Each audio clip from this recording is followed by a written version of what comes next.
The emergency broadcast cut through space like a knife through silk.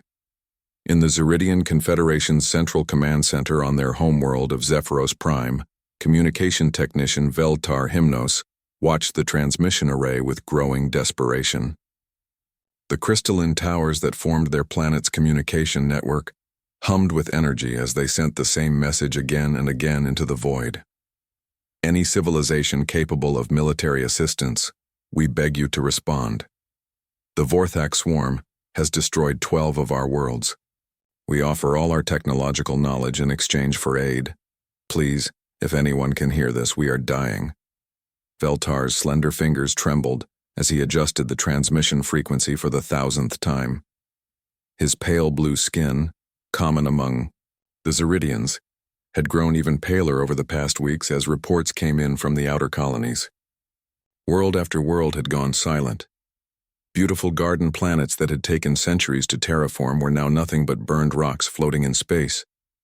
The Zeridian Confederation had been the jewel of this sector of the galaxy for over 2,000 years. 47 worlds of perfect climate control, where gentle rains fell on schedule, and no harsh winds ever disturbed the crystal cities. Their people were tall, graceful beings who had evolved on worlds with light gravity and stable weather. They had never known real conflict, never needed to fight for survival. That was before the Vorthak came. The swarm appeared without warning 6 months ago. Massive bioships that looked like a cross between insects and nightmares descended on the outer colonies. They consumed everything, not just the people, but the planets themselves. The Vorthak stripped away atmosphere, devoured the soil, and left behind dead worlds that could never support life again. Veltar remembered the first, desperate transmission from Lirelai, a peaceful farming world known for its singing flowers. The colonists had screamed about creatures that poured from the sky like a black tide. The transmission cut to static after 18 minutes. When the Confederation's exploration ships arrived 3 days later, they found a barren rock where a green world had once bloomed. The Confederation had tried to fight back. Their elegant ships, designed for exploration and peaceful trade, launched against the swarm with weapons that had never been used in real combat. The battle lasted 4 hours. Of the 200 ships that engaged the enemy, only 37 returned, and most of those were barely functional. High Chancellor Amarin Valdris entered the communication center, her usually perfect robes wrinkled and stained with the exhaustion of endless strategy meetings. Her golden eyes, which had once sparkled with the joy of governing a peaceful civilization, now held only desperate hope. "Any responses, Veltar?" she asked, though they both knew the answer. "Nothing from the core worlds, Chancellor. They are too afraid to help. A few sympathetic messages from the Gentle Traders Union, but they admit they have no military capability. The Crystalline Assembly sent condolences and an offer to preserve our cultural records after we are gone." Chancellor Valdris closed her eyes. The Confederation had always been proud of their peaceful nature. They had resolved conflicts through negotiation, built their civilization on cooperation and mutual aid. But the Vorthak did not negotiate. They consumed, and now their peaceful nature, their greatest pride, had become their death sentence. "Wait," Veltar said suddenly, his voice rising with surprise. "I'm receiving a response. The signal is strange, very strong, but the coding is unlike anything in our databases. Put it through." The voice that filled the chamber was deep, gravelly, and spoke in accented galactic standard. "This is Admiral Sarah Chen of the United Nations Space Command vessel Indomitable. We received your distress call. We are en route to your coordinates with a fleet. Hold your position and prepare for our arrival." Veltar and the Chancellor stared at each other. United Nations? The name was not in any of their star charts. These beings had never made contact with the Confederation before.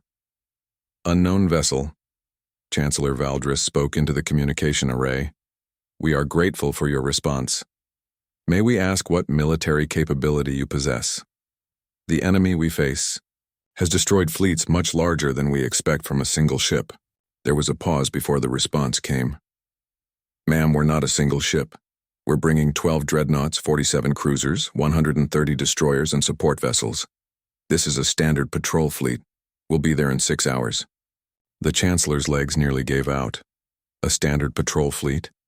The numbers this Admiral Chen had listed represented more military ships than the Confederation had ever built in their entire history. And they called it a standard patrol? Admiral Chen, she managed. What kind of civilization are you from that considers such a fleet size? Standard? Another pause. We're from Earth, ma'am. It's what you might call a death world. We've been mapping this sector for a while now, but this is our first contact with your people. Don't worry about the Vorthak. We've dealt with their kind before. A death world. Veltar quickly accessed the Confederation's xenobiology databases. Death worlds were theoretical planets with extremely hostile environments where life should not be able to evolve, much less reach spaceflight capability. They were considered impossible by most galactic scientists. Impossible, he whispered to the Chancellor. No civilization can develop spaceflight from a death world. The environment would kill them before they could advance. But as they watched their long-range sensors, new contacts began appearing at the edge of their system. Ships unlike anything in their databases, built like metal fortresses rather than the elegant vessels common throughout the galaxy. These newcomers' ships looked like they were designed to take damage and keep fighting. The lead ship, the Indomitable, was massive, nearly twice the size of the Confederation's largest vessel. Its hull was scarred and patched, bearing the marks of countless battles. Weapon ports covered every surface, and the ship radiated an aura of barely contained violence. Chancellor, Veltar said quietly, I'm reading energy signatures from their weapons that are concerning. Some of these ships are carrying enough firepower to crack a planet. Chancellor Valdris stared at the approaching fleet.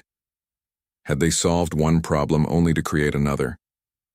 What kind of beings had they summoned to their aid? And what would these humans want in return for their help? As if reading her thoughts, Admiral Chen's voice crackled through the comm again. Chancellor Valdris will need full tactical information on the Vorthak, their ship types, weapons, boarding procedures, how they communicate, everything you've got. And ma'am? Yes, Admiral? You might want to evacuate any civilian populations from your outer worlds. When we engage the swarm, things are going to get messy. The communication ended, leaving the Zeridians staring at their screens in a mixture of hope and terror. They had called for help, and help had answered, but the cure might prove just as dangerous as the disease. The beings approaching their world were clearly not like the peaceful civilizations they knew. These humans came from a place where survival meant becoming something harder, more dangerous than anything the gentle galaxy had ever seen.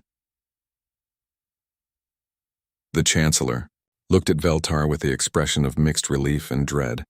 Send word to all remaining colonies, tell them the Deathworlders are coming.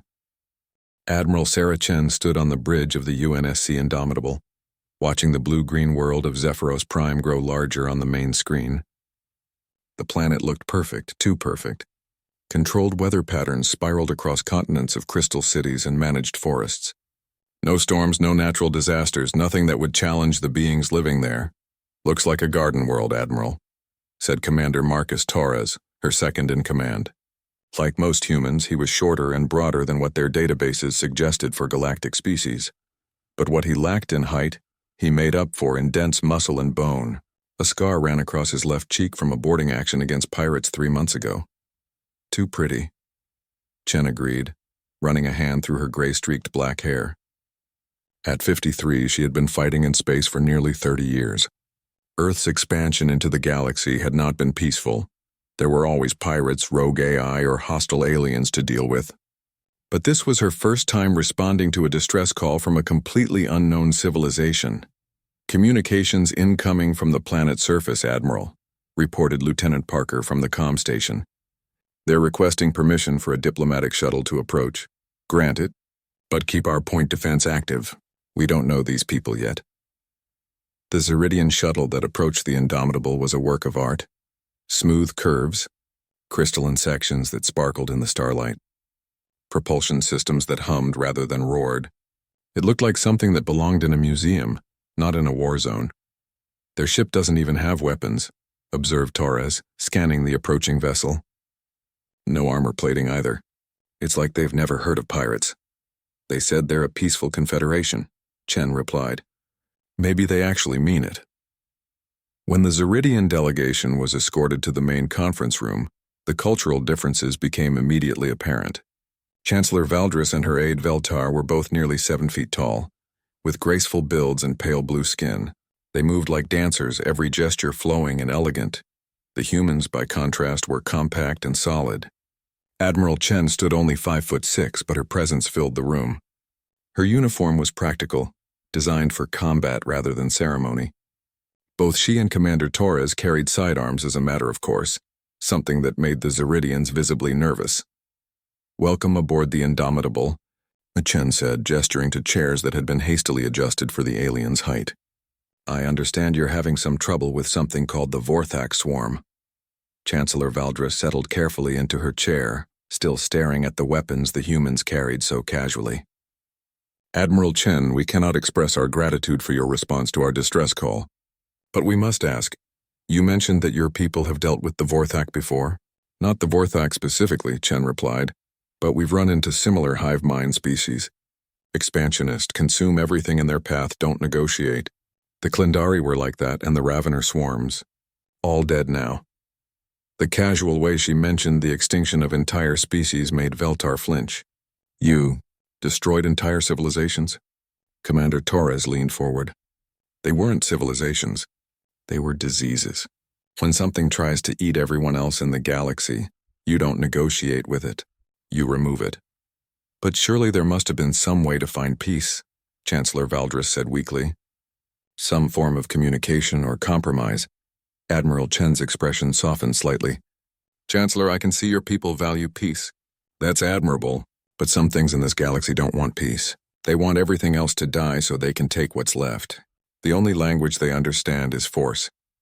She activated a holographic display showing the approach routes to Zeridian space. "Now tell me about these Vorthak. What are their ships like? How do they fight? Do they take prisoners?" For the next hour, the Zeridians shared everything they knew about their enemy. The Vorthak ships were organic, growing rather than being built. They could repair themselves during battle, and they used bioweapons that consumed matter at the molecular level. They had never communicated with any species. They simply arrived, consumed everything, and moved on. "No prisoners," Veltar said quietly. "They eat everything." The few survivors who escaped the early attacks said the Vorthak don't even seem to notice individual beings. "We're just food to them. Typical hive mind behavior." Torres nodded. "No individual consciousness means no empathy, no negotiation, no mercy. They're basically intelligent locusts." Admiral Chen studied the tactical data the Zeridians had provided. "Your ships, they're not designed for combat, are they?" "We had defensive weapons," Chancellor Valdris said defensively. "Plasma projectors and shield generators. Our ships were fast and maneuverable, but no armor. No redundant systems. No boarding defenses." Chen wasn't asking. She could see it in the ship designs they had shared. "Your people built these ships assuming combat would be clean and distant. Standoff engagements with minimal damage. That is how civilized warfare should be conducted," Veltar said stiffly. Torres barked a laugh. "Civilized warfare? Kid, when someone's trying to eat your entire species, civilized goes out the airlock. You do whatever it takes to win. But how can you live like that?" Chancellor Valdris asked, genuine confusion in her voice. "How can your people function in a society where violence is so casual?" Admiral Chen considered the question seriously. "Because we come from a world that tried to kill us every day for millions of years. Weather that could freeze or cook you without warning. Animals that considered us prey. Diseases, earthquakes, volcanoes, asteroid impacts. Earth didn't make us violent by choice, it made us survivors by necessity. We learned early that sometimes the only way to protect what you love is to be willing to destroy what threatens it," Torres added. "Doesn't mean we enjoy it. Means we're good at it." A new alarm sounded throughout the ship. Lieutenant Parker's voice came over the comm system. "Admiral, we're detecting multiple contacts at the edge of the system. Energy signatures match the Vorthak bioships described by our guests." Admiral Chen stood immediately. "How many?" "Sensors show 47 large contacts and approximately 200 smaller ones." They're heading directly for Zephyros Prime. Chancellor Valdris went pale. That's twice the size of the fleet that destroyed our outer colonies. Perfect. Torres grinned, and the expression was not entirely pleasant. Been weeks since we had a good fight. Admiral Chen was already moving toward the bridge. Commander, signal the fleet. Battle stations. Form up in Delta formation and move to intercept. And Torres? Yes, Admiral? Prep the boarding teams. If these Vorthak are anything like the other hive minds we've fought, they'll try to ram us when their ships are dying. I want to be ready to return the favor. The Zeridians watched in horror as the humans spoke of boarding actions and ramming attacks like they were discussing dinner plans. What had they summoned to their aid? These beings didn't just fight. They seemed to embrace violence with the enthusiasm that was deeply disturbing. Admiral, Chancellor Valdris called out as Chen reached the door. Your fleet, will it be enough? Chen paused and looked back. For the first time since they had met, she smiled. It was not a reassuring expression. Chancellor, this isn't our fleet. This is just a patrol group. And trust me, for bugs that think they can eat our friends, it's more than enough.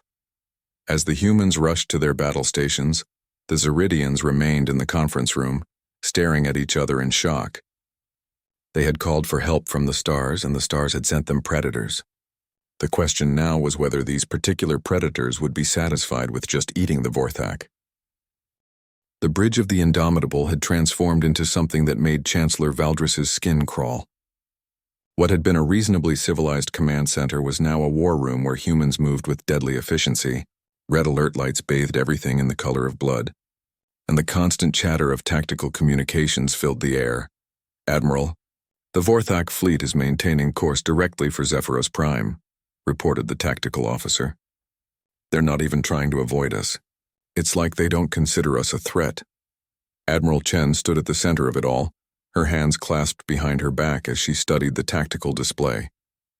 The approaching Vorthak bioships looked like a nightmare given form, twisted organic shapes that pulsed with their own light, trailing streams of corrosive substances behind them. They always make that mistake, she said calmly. Commander Torres, how are our boarding teams? Locked and loaded, Admiral. Marines are suited up and ready for hostile environment operations. Breacher charges are prepped and the flame units are standing by. Veltar, who had been trying to stay out of the way, stepped forward hesitantly. Flame units? Surely you don't mean to use fire as a weapon. That's barbaric. Torres turned to look at him, and the Zeridian immediately regretted speaking. The human's eyes were cold and professional. Kid, these Vorthak things are biological. Bioships, bioweapons, probably bioarmor on their troops. You know what biology doesn't like? Fire, lots and lots of fire. But the suffering, Veltar began. The suffering of what? Admiral Chen interrupted, her voice sharp. These things ate 12 of your worlds. They consumed billions of your people. They're not going to stop because we ask nicely. They're going to stop because we make them stop. Chancellor Valdris watched the humans prepare for battle with growing unease. She had expected military assistance, perhaps some advanced weapons or tactical advice. She had not expected this casual discussion of violence that would have horrified even the most hardened Zeridian security forces. Admiral, the communications officer called out. We're receiving multiple transmissions from the other ships in the fleet. They're all reporting ready for combat operations. Good. Signal the fleet. Weapons free as soon as we're in range. Priority targets are the larger bioships. And remember, people, we want some of these things intact for intelligence gathering. Try to capture at least a few of the smaller ones. Capture? Veltar whispered to Chancellor Valdris. They want to capture living Vorthak? The Chancellor had no answer. The humans spoke of capturing the enemy that had terrorized the galaxy, like it was a routine operation. What kind of beings were these that they considered the unstoppable Vorthak swarm to be just another day at the office? Tactical. Give me a full spectrum analysis of those bioships, Admiral Chen ordered. I want to know their weak points before we close to weapons range. Aye, Admiral. Scanning now. Interesting. The larger ships show significant energy concentrations in their forward sections. Looks like they're designed to ram targets and inject boarding organisms directly into the hull. The smaller ships appear to be escorts, probably carrying bioweapons for planetary bombardment. Injection attacks. Torres nodded grimly. Same tactic the Klindari used. Ram the target, punch a hole in the hull and flood the ship with hostile organisms. Nasty way to die. Unless you're ready for it, Chen replied. Commander, prep the internal defenses. If any of these things try to board us, I want them to regret it. Already done, Admiral. Blast doors are sealed, automated defensive systems are online, and damage control teams are standing by with sterilization equipment. Chancellor Valdris found herself staring at the humans in growing horror. They were discussing the possibility of hostile organisms being injected into their ship, like it was a minor inconvenience. These beings had contingency plans for scenarios that would have meant certain death for any Zeridian vessel. Admiral, she said quietly, perhaps Veltar and I should return to our shuttle. We don't want to be in your way during the battle. Chen turned to look at her, and for a moment her expression softened. Chancellor, with respect, your shuttle wouldn't survive 5 minutes out there once the shooting starts. You're safer here on the Indomitable. We've got the best armor and defensive systems in the fleet. But if this ship is boarded, as Torres interrupted with a grin that was all teeth, then whatever boards us is going to learn why humans are considered an apex predator species. We've had 200,000 years of practice killing things that want to eat us. Apex predator species? Veltar's voice cracked slightly. But you're so small. The bridge crew laughed, and the sound was not particularly reassuring. Kid, said the tactical officer, on Earth, the biggest predators aren't always the most dangerous ones. It's the smart ones you have to worry about.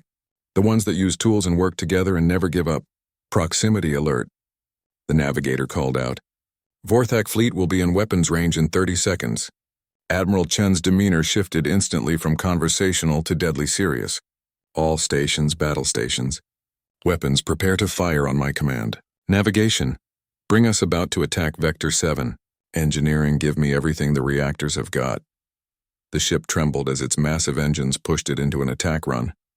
Through the viewports, the Zeridians could see the rest of the human fleet moving with precision that spoke of countless battles. These ships didn't just fight together.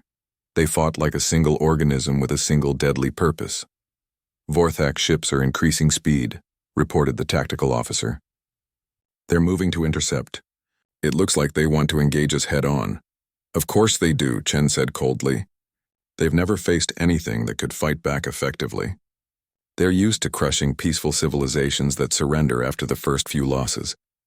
She turned to face the main screen, where the grotesque forms of the Vorthak bioships were now clearly visible.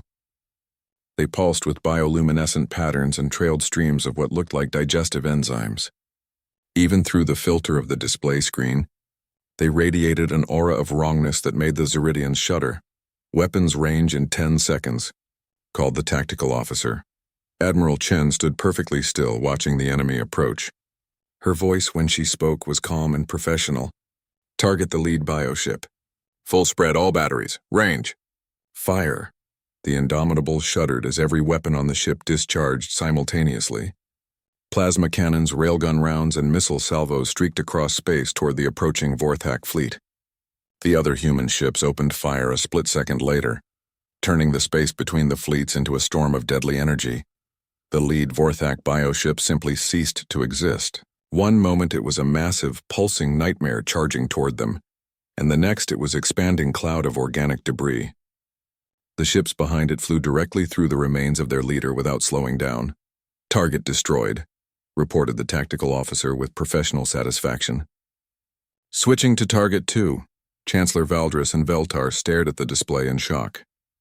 The Vorthak ship that had just been vaporized was larger than anything in the Zeridian fleet, and the humans had destroyed it with a single volley like it was nothing more than target practice. How? Veltar whispered. How is this possible? Commander Torres overheard him. Kid, when your entire civilization spends thousands of years learning how to kill things more efficiently, you get very good at it. Those bioships are tough, but they're still just organic matter. And organic matter doesn't handle high-energy plasma very well. The battle was turning into a slaughter. The human fleet moved through the Vorthak ships like a scythe through wheat, destroying targets with methodical precision. But as they watched, Chancellor Valdris realized something that chilled her to the bone. The humans weren't just winning. They were enjoying it. The space around Zephyros Prime had become a graveyard of twisted metal and dissolving biomatter. In just 20 minutes of combat, The human fleet had reduced the mighty Vorthak swarm to scattered debris and a handful of desperately fleeing ships. But Admiral Chen was not satisfied with simple victory. "Pursuit course," she ordered calmly. "I want those runners caught before they can report back to the main swarm. No survivors. No intelligence for the enemy." The human destroyers peeled off from the main formation like hunting wolves, their engines blazing as they chased down the fleeing bioships. It was not a fair chase. The Vorthak vessels, designed for overwhelming weaker opponents through sheer numbers, found themselves hunted by ships built specifically for pursuit and destruction. Chancellor Valdris watched the systematic hunting of the survivors with growing horror. "Admiral, surely those ships pose no threat now. They're fleeing. Could we not simply let them go?"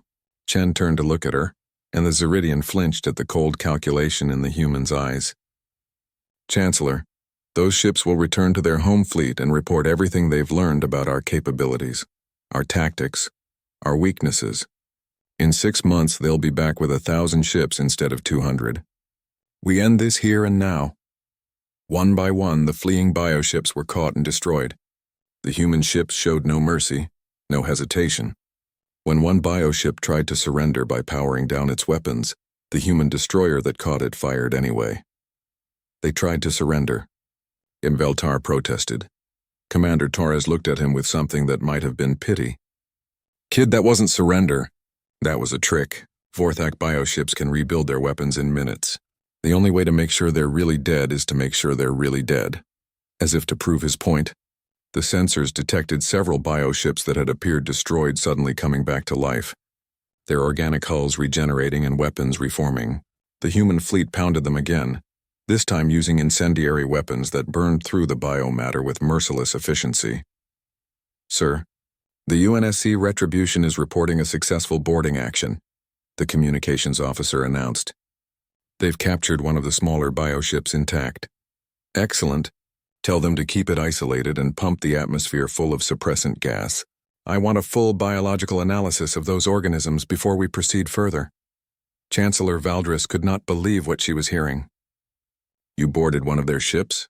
While it was alive? Standard procedure," Torres replied casually. "Captain Morrison's Marines are probably finishing up the deck-by-deck clearing right about now. Should have the ship secured within the hour." The thought of humans deliberately entering a living Vorthak ship, fighting hand-to-hand with the creatures that had terrorized the galaxy, made Veltar feel physically ill. But the Vorthak inside, they'll fight back. "How can your people survive in that environment?" "Environmental suits, mostly," Admiral Chen answered matter-of-factly. "Plus heavy weapons, flame units, and about 200 years of experience fighting in hostile environments. The Marines train for this kind of operation constantly." As they spoke, a new transmission came through from the boarding team. The voice was calm and professional despite the sound of weapons fire in the background. "Admiral, this is Captain Morrison. We've secured the command section of the bioship." Resistance was lighter than expected. These Vorthak don't seem to know how to fight individual opponents. They're designed for overwhelming mass attacks, not corridor fighting. "Any casualties, Captain?" "2 Marines with acid burns, nothing serious. The Vorthak tried to use their bioweapons in an enclosed space. Didn't work out well for them. We've collected tissue samples and what looks like some kind of neural control node. Ready for extraction. Copy that. Fall back and prepare the ship for destruction. Make sure nothing survives." Chancellor Valdris listened to this exchange with growing disbelief. The humans spoke of boarding a nightmare bioship and fighting the Vorthak hand-to-hand like it was a routine training exercise. How was this possible? How could any species be this effective at violence? "Admiral," she said quietly, "your people. How many wars have you fought?" Admiral Chen considered the question. "Personally, this is my 4th interstellar conflict. But humanity as a whole? We've been at war with something or someone continuously for our entire recorded history. If it wasn't other humans, it was the environment or disease or hostile aliens. Fighting is what we do. But how do you live like that? How do you build a civilization when you're constantly fighting?" "You fight for something worth protecting," Torres answered. "We don't enjoy war, Chancellor. We're just very, very good at it when someone forces it on us. The Vorthak made the mistake of threatening innocent people. Now they get to learn why that's a bad idea." A brilliant flash on the main screen marked the destruction of the captured bioship. The human Marines had planted explosives throughout its structure and detonated them remotely, ensuring that no trace of Vorthak biotechnology could be recovered by enemy forces. Final count. Admiral, reported the tactical officer. 47 large bioships destroyed, 193 smaller vessels destroyed, 0 enemy survivors. Total engagement time 26 minutes. Our losses? 3 ships with minor hull damage, 17 personnel with various injuries, none fatal. The UNSC Defiant needs some armor plating replaced, but she's still combat ready. Beltar stared at the tactical display in shock. A Vorthak fleet that would have destroyed the entire Zeridian military had been annihilated by the humans with losses so light they barely registered. It was like watching gods of war at play. Admiral, Chancellor Valdris said slowly, what will you do now? Will you pursue the main swarm? Chen studied the star charts on the tactical display. That depends. Do you know where their home territory is? Our long-range scouts track them to a cluster of systems about 200 light-years from here. But Admiral, the main swarm has thousands of ships. Even with your capabilities, a Chancellor, Admiral Chen interrupted gently. This wasn't our main fleet. This was a patrol group. If we need more firepower, we can call for reinforcements. The Earth Defense Force has over 10,000 ships of the line, and that's just the regular military. When humanity decides something needs to die, it dies. The casual mention of 10,000 warships made both Zeridians feel faint. The entire Confederation had built less than 300 ships in their whole history, and most of those were exploration vessels with token weapons. 10,000 ships, Veltar whispered. How is that possible? How can any civilization afford to build and maintain such a force? When you come from a death world, Torres explained, you learn that being peaceful is a luxury you can only afford when you're strong enough to defend that peace. Every human ship is built with the assumption that someday someone will try to destroy us. We make sure they regret that decision. Admiral Chen activated the ship's communication system. All ships, this is Admiral Chen. Excellent work, people. Set course for Zephyros Prime. We'll establish a defensive perimeter while we decide our next move. As the human fleet formed up around the Zeridian homeworld, Chancellor Valdris found herself facing a terrible realization. The humans had saved her people, but they had also revealed something that would change the galaxy forever. There was a species out there that had turned warfare into an art form, and they were no longer content to stay in their own corner of space. The question now was what these Deathworlders would do with their newfound knowledge of the wider galaxy. Would they be content to protect the peaceful civilizations, or would they decide that the galaxy needed a firmer hand than it had been getting? Looking at Admiral Chen's expression as she studied the star charts, Chancellor Valdris suspected she already knew the answer. The humans had not come to the galaxy as conquerors, but they had arrived as something potentially far more dangerous. Protectors who would decide for themselves what needed protecting and what needed to be eliminated. 6 months after the battle at Zephyros Prime, the galaxy had learned to speak a new name with a mixture of awe and terror. Humanity. The species from the impossible death world had not been content with simply destroying the Vorthak Swarm's attack fleet. They had tracked the creatures back to their home systems and ended them completely. Chancellor Valdris stood in her rebuilt office, looking out at the orbital shipyards that now surrounded Zephyros Prime.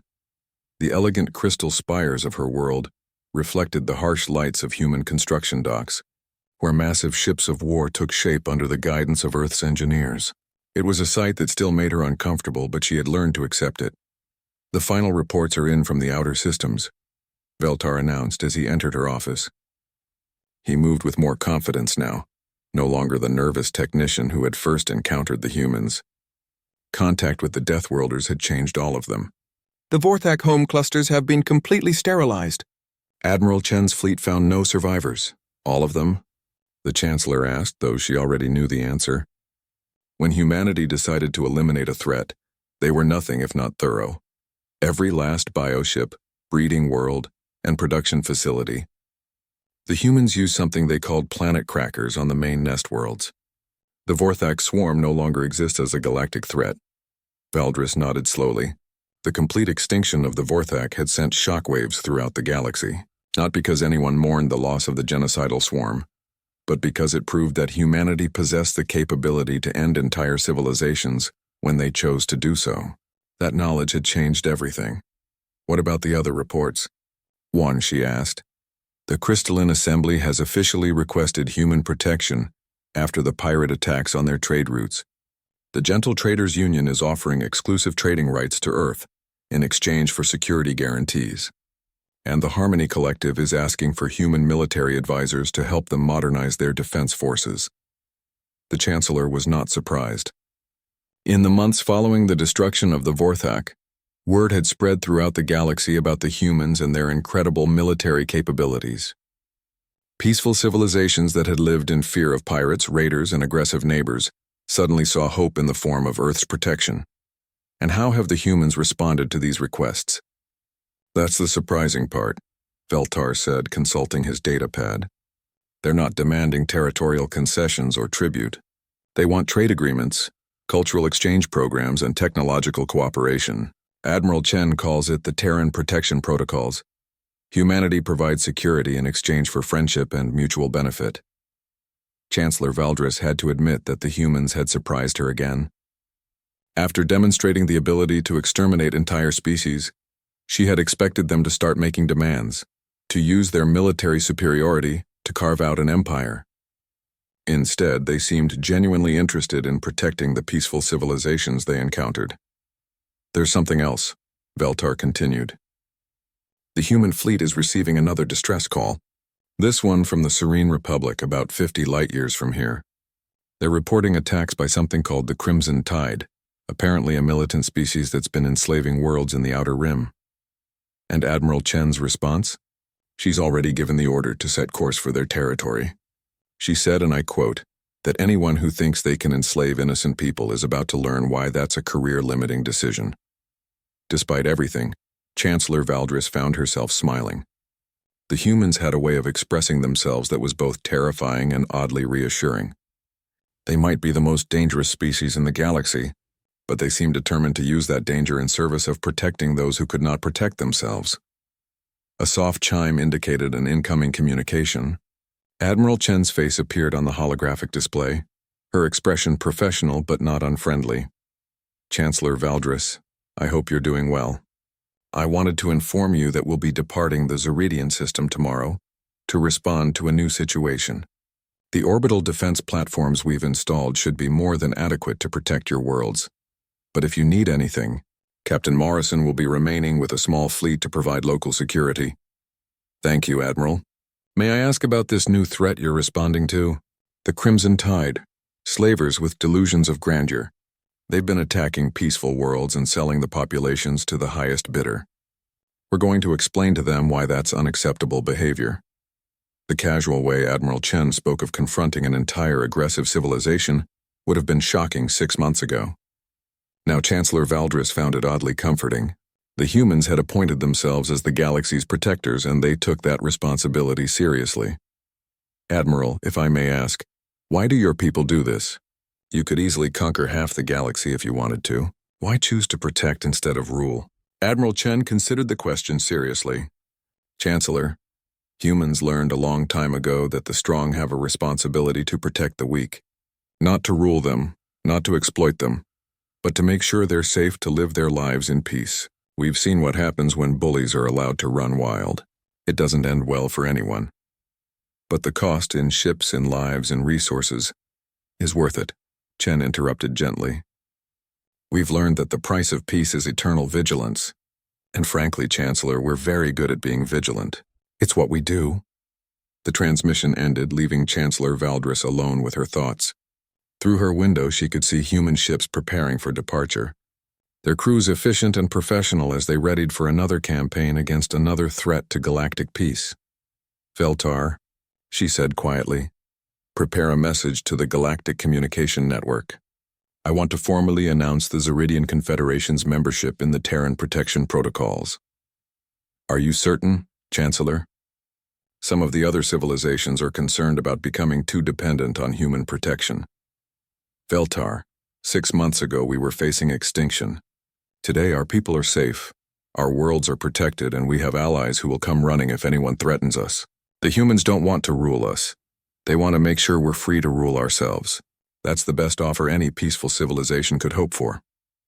As the human fleet departed Zeridian space, their destination was already receiving emergency broadcasts warning of the approaching storm. The Crimson Tide had been terrorizing the Outer Rim for decades. Confident in their superior numbers and ruthless tactics, they were about to learn what every threat to galactic peace would eventually discover. When you hurt innocent people, the Deathworlders come calling. And they don't negotiate. Aboard the indomitable, Admiral Chen stood on her bridge watching the stars wheel past as her fleet moved toward their next battle. Behind them, they left a galaxy that was slowly learning to sleep peacefully again. Knowing that somewhere in the darkness, human ships patrolled the spaceways like guardian angels with very big guns. "Admiral," came the voice of her communications officer, "we're receiving another distress call. This one from the far side of the galaxy. Something about mechanical invaders and harvest ships." Admiral Chen smiled. It was not a pleasant expression for the galaxy's enemies, but it was deeply reassuring for its innocent inhabitants. "Set course for the coordinates, Lieutenant. Let's go remind the universe why you don't mess with our friends." The human fleet turned toward the new threat, ready to deliver the same message they had been sending throughout the galaxy. The age of unchecked aggression was over. The Deathworlders were here, and they took their job as protectors very seriously indeed. In the end, humanity had given the galaxy something it had never known it needed: a species tough enough to keep the peace, wise enough to know when to fight, and compassionate enough to protect those who could not protect themselves. The galaxy was finally safe, watched over by beings who had learned that sometimes the greatest act of love is being willing to become the monster that other monsters fear.